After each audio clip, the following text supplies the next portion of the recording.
So one compelling issue that threatens humanity these days is brought about by the emergence of drug-resistant diseases.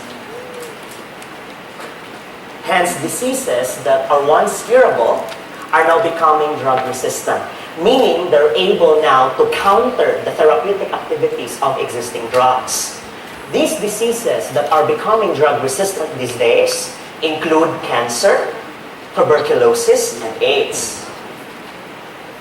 Another problematic issue that threatens the survival of man is brought about by pollution. In fact, in 2007, according to the Blacksmith Institute in Switzerland, Marilao and Maykawayan in Bulacan were among the top 30 most polluted places in the developing world. The global pollution we are experiencing is brought about by the improper disposal of toxic chemicals from tanneries, gold mines, nuclear and chemical plants. With the goal to uphold the future of man and the future of all organisms that live among us, the United Nations declared the year 2010 as the International Year of Biodiversity to celebrate life on Earth and the value of biodiversity for our lives. Interestingly, the Philippines is teeming with organisms, marine and terrestrial alike, and these organisms can be promising sources of drugs, and at the same time, they can also be used to get rid of pollutants from the environment.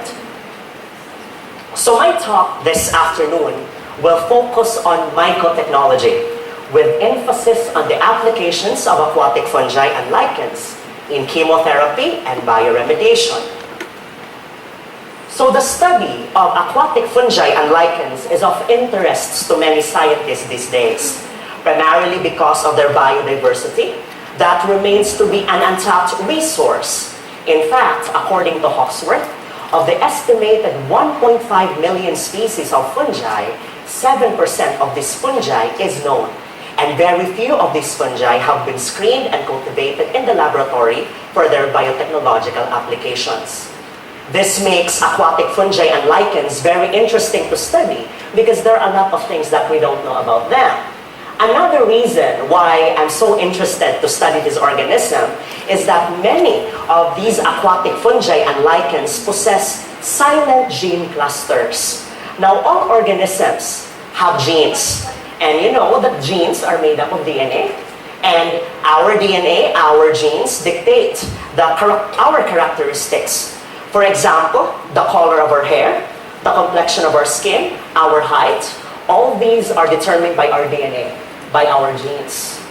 Interestingly, those genes that dominantly influence the physical and chemical characteristics of organisms are said to be highly active. However, there are genes in some organisms that remain dormant or inactive throughout their lifetime. What if I tell you that there are now technologies which we can use to activate these dormant genes, the so-called silent genes? These are emerging advances in the field of mycotechnology, which we can now access to maximize the potential of aquatic fungi and lichens in producing chemicals that can be used as better medicines, that can be used as tools for removing pollutants in the environment. So to highlight now the significant role of aquatic fungi and lichens in the field of biotechnology, let me share with you the published researches that my lab at the University of Tomas have been doing. So the first research that I want us to talk about involves the isolation of this chemical called malformin A1, okay? So malformin A1 was isolated from a marine fungus, okay? And that fungus is called Aspergillus thuringiensis. Sounds, very techy, okay? So, and we found out that that fungus is thriving inside the healthy tissues of a seagrass, which we collected from Dumaguete City in the Negros Island, because originally I'm from Dumaguete City, and this is my research.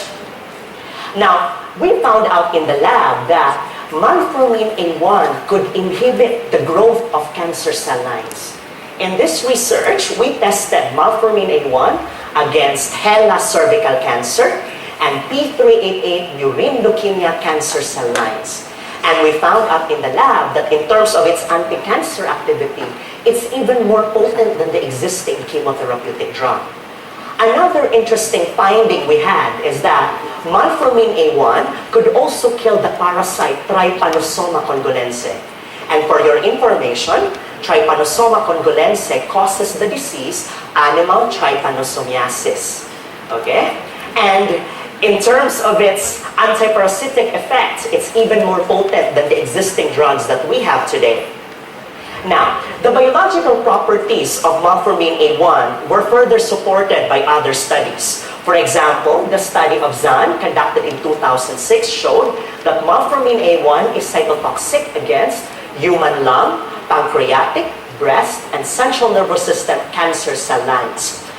But if you're a researcher, you want to understand more how the compound works. So this didn't stop me from pursuing additional tests. And this time, I was curious as to how the compound was able to induce anti-cancer effect. So I started investigating the potential mode of action.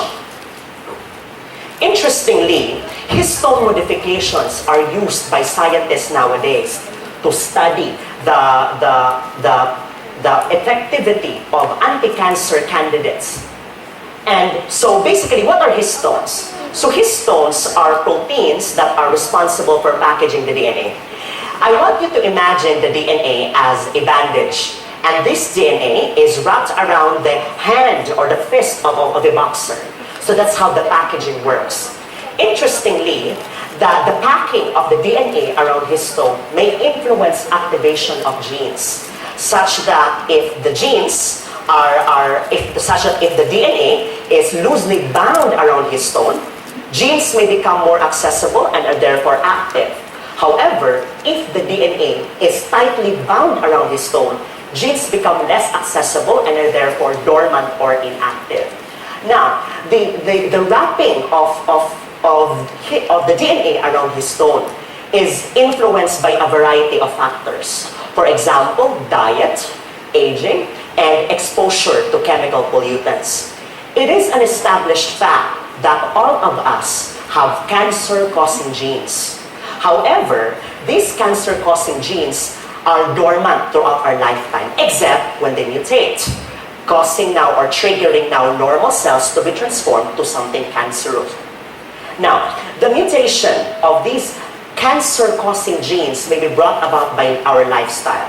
For example, when we are not that careful with our diet, when we always eat fatty food or when we smoke, that could activate these cancer-causing genes that lie dormant in us. Another way of activating this is that when it comes to the packing of the DNA around histone, this could also influence the activation of these cancer-causing genes. So in this research, we found out that malformin A1 could influence the packing of the DNA around histone. And perhaps this could explain the anti-cancer activity that we observed. And we now conclude that perhaps malformin A1 is able to elicit cytotoxic activity because it could induce genomic stability in normal cells. At the same time, prevent mutations from taking place. Aside from the fact that aquatic fungi are promising sources of drugs, we've also found in the lab that lichens can also be promising sources of these chemotherapeutic agents. So what are lichens? So lichens arise when a fungus and a cyanobacterium or algae live together. And these fungi, these lichens, we usually find them adhering to exposed soil surfaces, to rocks, or to the branches or the trunk of trees, such that when you go up the mountain for a hike, you usually find these lichens adhering to the branches of trees, and they appear in patches. And in this particular research, we collected 3 species of lichens from Mount Banahaw in the Quezon Province. And we identified these lichens as Panaria, Parthmotrema gardneri, and the other one is Canoparthmelia aptata. Okay, sorry for that. So that's just how scientific terms sound.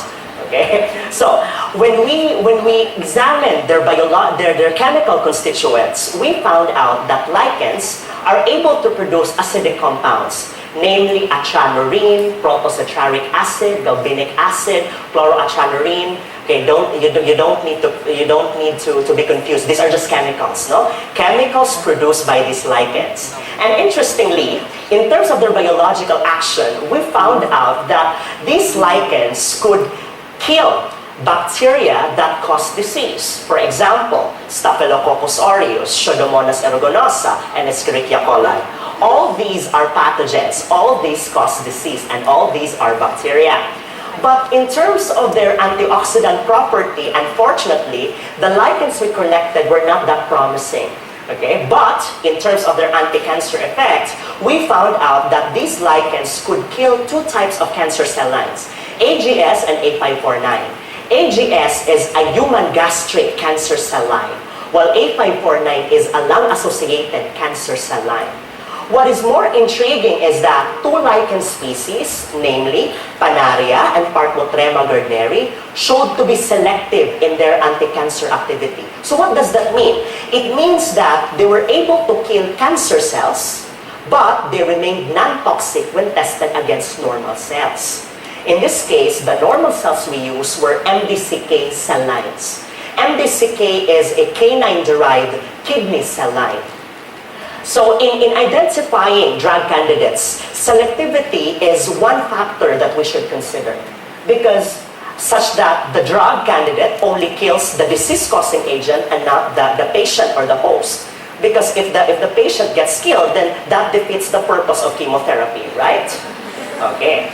So in this case, Panaria and Parthenotrema gardneri were very effective against cancer, but non-toxic against normal cells, which is a good sign. So basically, from these findings, we concluded that indeed lichens are promising sources of antibacterial and anti-cancer compounds. So moving on, aside from the fact that aquatic fungi can be used for chemotherapy, aquatic fungi can also be used to remove pollutants from the environment. Okay? Meaning they can degrade pollutants. They can be used for bioremediation. Now, one agrochemical pollutant that continuously contaminates bodies of water, particularly Lake Taal, is the pesticide butachlor.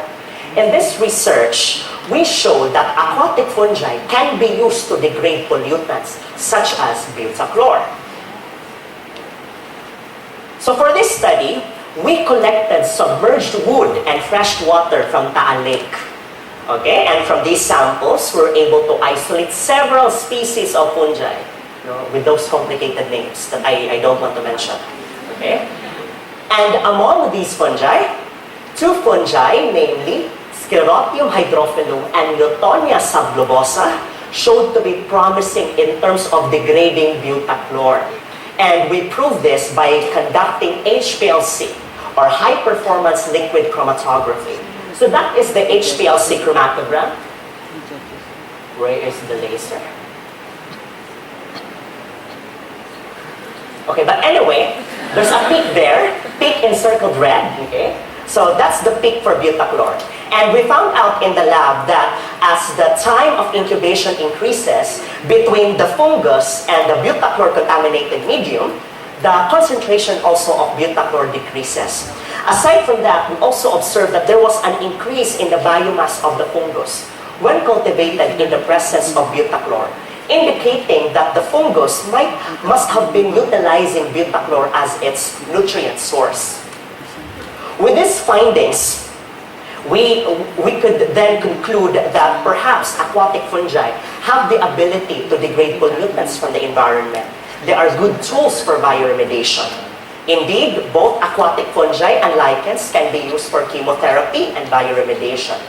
The results of our research also encourage more scientists for them to explore other areas in the Philippines that remain to be unexplored in the attempt to find organisms with biotechnological relevance.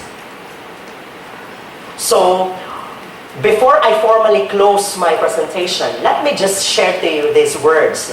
Words from John Dewey. According to John Dewey, scientific principles and laws do not lie on the surface of nature. They are hidden and must be wrestled from nature by an active and elaborate technique of inquiry.